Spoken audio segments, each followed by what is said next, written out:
Magenta RealTime 2 generates music in real time on a Mac, and 2 sliders set how closely it follows you. I read the source, so this is what's in there.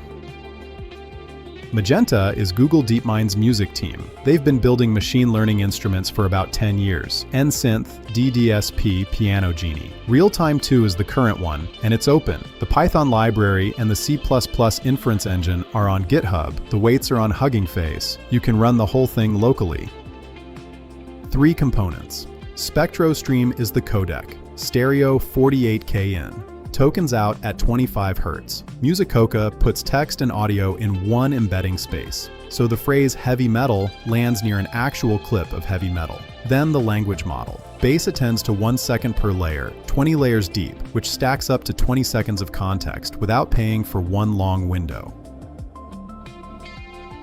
Every 40 milliseconds, the model gets 128 slots, 1 per pitch, and each slot holds one of 4 states. 0 is off, 1 is held over from the last frame, 2 is an onset. The 4th state leaves the note on and lets the model decide whether to articulate it or let it ring. So you pin the onsets you care about and hand the rest of the phrasing over. There's a 5th value I skipped. -1 means masked, and that's the hold, jam, and solo switch. Solo sends unmask with 127. All 128 slots get specified, so any pitch you're not playing is explicitly off. Jam sends 0, which masks everything you didn't play and lets the model put something there. Same integer either way, param 7. The 2 sliders under strength are classifier-free guidance, running independently. Notes scales you're playing, style scales the prompt. Jam clamps both to 0 through 5. They're read fresh every frame. And the defaults are 2.4 on notes and 1.6 on style. Style up with notes down improvises around your line. Push notes up and drop style, and it tracks what you play without caring what genre it lands in. Chaos drives 2 sampling parameters off 1 gesture, temperature, and top K. It also springs back to center when you let go, so it's a momentary control and not a setting you leave somewhere.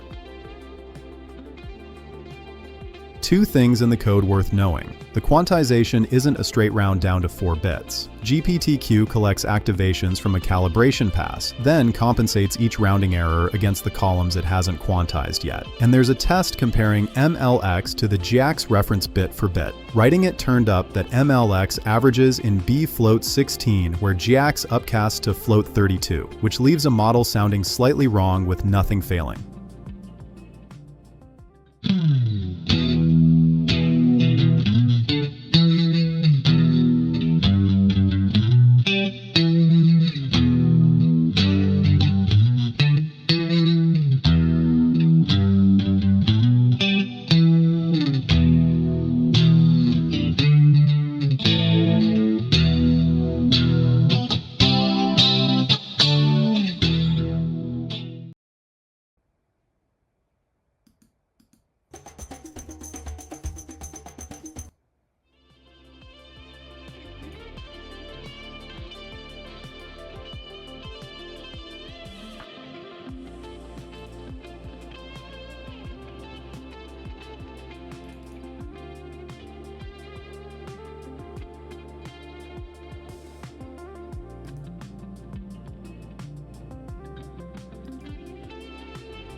trained on about 71,000 hours of mostly instrumental music.